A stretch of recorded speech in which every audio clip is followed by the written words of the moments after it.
Una bendición saludarles, hermanos. Amén.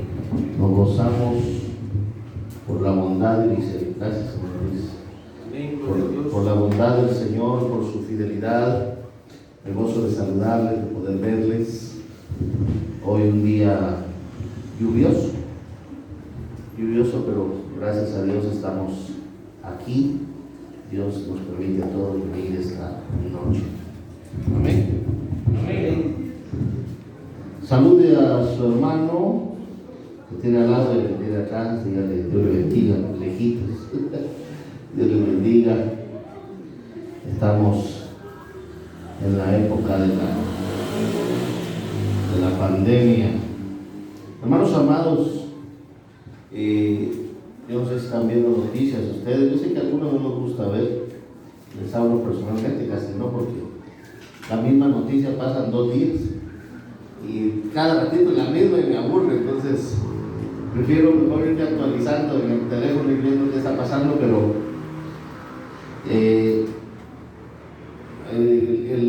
el repunte de la enfermedad que estamos atravesando está por venir, aún no ha venido, pero ya se está viendo el incremento de casos día tras día, y así que no piense que su Navidad va a ser igual. Esto va a estar distinto.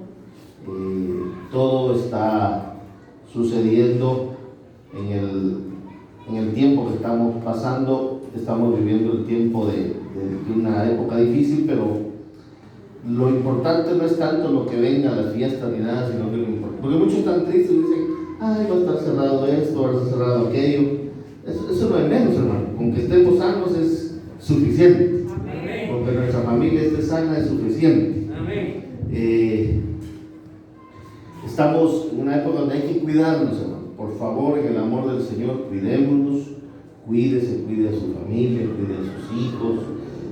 No es tiempo de andar descuidándonos, porque podemos pagar las consecuencias y muy caras. Amén. Amén. Solo el día de ayer hubo un incremento de fallecidos. Ya está muriendo bastante gente. De hecho, ya ha muerto mucha gente. Por eso hay que cuidarnos en el nombre del Señor. Amén. No quiero verlo aquí en los pinos ahí sentado. No tiene que hacer nada ahí. Ay, mamá, llevarme a los pinos. ¿Para qué? No, es tiempo de quedarse en casa. Al culto venimos, ¿por qué? Porque sabemos que todo esto, antes de que ustedes entraran, ya se limpió, ya se sanitizó todas estas áreas. Entonces, venga con confianza, porque aquí está limpio todo. ¿Verdad que damos fe que está limpio todo? Amén. Los hermanos que han venido temprano se han dado cuenta, ¿verdad? Se trapea, se limpian sillas, se desecha gel. Entonces, en cambio, mire, los niños ahí jugando. Padres irresponsables. Cuidemos a nuestros hijos, por favor, cuídese usted. Obvio, nosotros tenemos que salir por trabajo, pero no bajemos la guardia, porque la segunda ola, dice, se espera el repunte. De hecho, toda Europa volvió a paralizar. Siendo Europa, hubo un repunte donde la gente es culta. ¿Cómo no va a haber un rebrote donde la gente es rebruta? Que somos necios, ¿no? De verdad. Es increíble, pero así es. La necedad de la gente. ¿Cuánta gente miran ustedes sin mascarilla en la calle ahora? Un montón. Gente tonta, irresponsable. Hay que cargar siempre su mascarilla, porque el virus anda en todos lados. Entonces hay que cuidarnos en el nombre del Señor. Amén. Porque yo no quiero que ninguno de ustedes se muera, ni yo me quiero morir. Entonces hay que cuidarnos en el amor del Señor. Amén. Sí, porque mire, antes uno se moría y había café con pan, los cafeteaban, ¿no? Ahora ya nada, ¿no? Eso se acabó. Máximo si uno muere por el virus, no hay ni velorio. Se muere y de una vez a la bolsa, a la caja y se acabó. Nada de que hacerle un culto, ya no hay nada de eso. Entonces, El día que digo el Señor, el día que decida llevarme, que hagan un buen culto los hermanos. Yo no lo voy a oír ya, pero que se gocen, dando gloria a Dios, porque un hijo más ha terminado la carrera. Amén. Esta noche quiero que abra su Biblia, por favor, en la primera carta a Timoteo.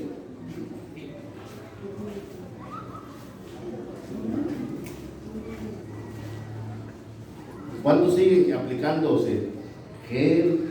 Amén. Desinfectando al que entra a la casa? ¿Cuántos lo siguen haciendo? Ya muchos han bajado la guardia, ya no se lavan las manos cada rato. Hay que seguirlo haciendo. Amén. Hay que seguirlo haciendo en el nombre del Señor. Y que llegue a visitarlo, mejor si no lo visitan.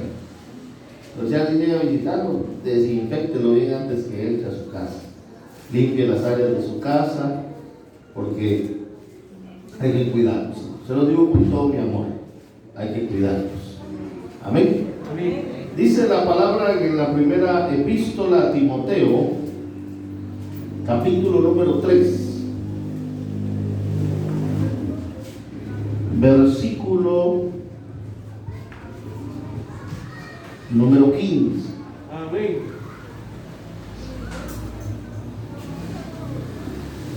El tema para esta noche es cómo debemos conducirnos en la casa de Dios.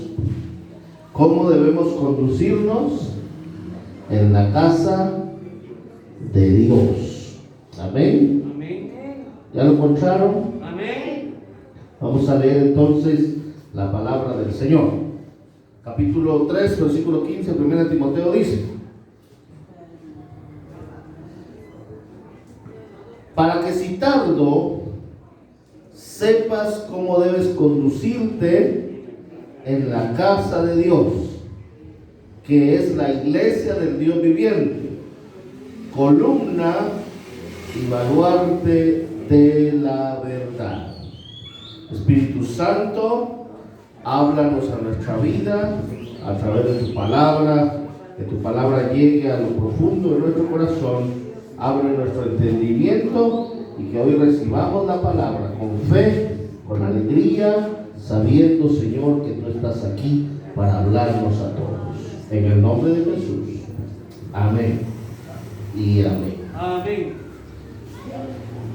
¿Cómo debemos conducirnos en la casa de Dios? El apóstol Pablo le dice a Timoteo en la carta que le escribe: pero en caso de que me tarde, le está diciendo, por si llego tarde, por si mi llegada no es pronta, te escribo para que sepas cómo debes conducirse, cómo debe conducirse uno en la casa de Dios, que es la iglesia de Dios. Columna y baluarte quiere decir sostén, columna y sostén de la verdad. Le da consejos de cómo hay que conducirse. Dios, amados hermanos, siempre está interesado en que su pueblo, amén, Amén. en que su pueblo siempre sepa conducirse en la casa del Señor. La casa de Dios se describe en este texto como la iglesia, siendo esta la familia de Dios. Es decir, nosotros somos la iglesia, usted ya lo sabe, usted y yo somos la iglesia. Pero también se le llama iglesia al lugar donde nos reunimos. Es decir, el templo de Dios, el templo de oración, el templo de devoción. A Dios le interesa cómo debemos comportarnos nosotros dentro del templo. Amén. Amén. Ya desde el tema suena como que va a ser una regañada, pero no. No ese es el propósito de la palabra. La palabra es para que aprendamos. La palabra bendita nos lleva a una pauta. Desde el Antiguo Testamento se encuentran un montón de ejemplos de cómo debe uno conducirse en la casa de Dios. Ahora, nosotros ya no estamos bajo la ley, nosotros vivimos ahora bajo la gracia. Muchos dicen que estamos viviendo nosotros el Nuevo Testamento. No, la Biblia sigue siendo completa. Cristo no vino a quitar la ley, hermanos. Ese es un error de mucho predicador que dice que Cristo vino a abolir la ley. Cristo no vino a eso. Cristo vino a darle cumplimiento a la ley. Porque el tiempo de Jesús había llegado los fariseos, los escribas y todos estos personajes, hermanos, que habían deteriorado o habían perdido el rumbo correcto de la ley y se habían vuelto simplemente religiosos. Usted y yo somos religiosos. Yo he oído predicadores que dicen, no, es que el evangelio no es religión. Sí, es una religión. Pablo no dijo, no me avergüenzo del evangelio porque es religión, no dijo eso. Religión es algo que se sigue. Entonces nosotros somos religiosos, pero el religioso tiene que tener claro su objetivo, y para eso está la poderosa palabra de Dios, que nos dice por dónde hay que ir. La Biblia nos desnuda totalmente, porque la Biblia muestra todas las imperfecciones que nosotros podamos tener. A lo que quiero llegar es a esto. Cuando usted y yo decidimos seguir a Cristo, nos volvemos unas personas devotas al Señor. Pero, ¿cuál es la diferencia de los religiosos del tiempo de Jesús? Que habían dejado de practicar las cosas espirituales y se dedicaron a practicar todo lo literal. Por eso Jesús los vino a llamar hipócritas. Les decía sepulcros blanqueados. Generación de víboras, les dijo Juan el Bautista. ¿Por qué? Porque en su religiosidad se volvieron simplemente apariencia. La apariencia es lo que a Dios no le agrada. Dios quiere vidas genuinas delante de Él, personas sinceras, corazones honestos delante del Señor. Que personas que digan, yo sé que delante de Dios yo no puedo esconder nada porque yo estoy desnudo delante del Señor. El salmista lo entendió de tal manera que decía, si subo a lo más alto, ahí estás tú. Si bajo a lo más profundo, ahí estás tú. Si me escondo en cualquier roca, ahí estás tú. ¿De dónde huiré de tu presencia? En todo lugar está el Señor. Entonces, ser religioso no es pecado, porque usted y yo, repito, somos religiosos. Pero tenemos que ser religiosos honestos, sinceros, genuinos, que viven conforme a la palabra del Señor. Amén. Porque ¿qué es lo que nos va a juzgar un día? La palabra del Señor. Esta es la ley. Entonces Cristo no vino a quitar la ley, vino a que la ley se cumpliera. Amén. Amén. La ley de Moisés. Nosotros, dicen un montón de predicadores, ya no estamos bajo la ley de Moisés. Es cierto, no nos rige la ley, ahora nos rige la gracia, pero los estatutos, los principios morales siguen vigentes. ¿Qué vino a quitar Cristo de la ley? La maldición de la ley. Por ejemplo, la ley decía, ojo por ojo y diente por diente. Eso decía la ley, ¿verdad? Eso significaba que con lo que usted hiciera, se lo tenían que hacer. La ley decía, el que a hierro mata, a hierro muere. Eso podríamos decir pena de muerte, ¿no? La ley decía también, enseñaba de que se me fue. La ley enseña entonces, el Jesús vino a quitar esas partes de la maldición de la ley. La ley decía que la que era hallada en adulterio debía de morir lapidada. Pero ¿qué dijo Jesús? Todo lo contrario. Dice, la ley dice, él decía eso, la ley dice, pero yo os digo, amad a vuestros enemigos. Pero yo os digo, si te dan en una mejilla, pon la otra. Pero yo os digo, que el que esté libre de pecado, que tire la primera piedra. ¿Qué vino a quitar el Señor entonces? La maldición de la ley.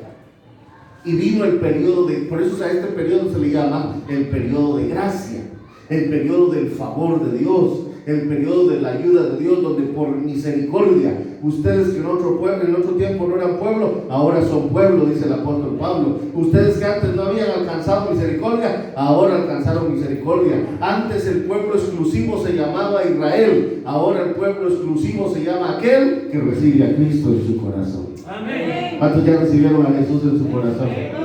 Entonces, ¿qué somos nosotros? La iglesia del Señor.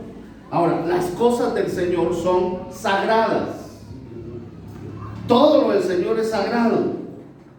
Eso sigue vigente. ¿Se acuerdan? En el libro de Daniel se narra la historia de que uno de los reyes mandó a traer los utensilios sagrados y se puso ¿a qué?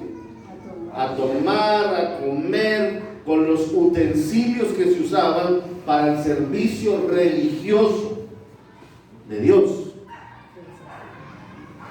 ¿Y qué pasó? Apareció una mano en la pared que empezó a escribir. ¿Qué escribió? A ver si se acuerdan.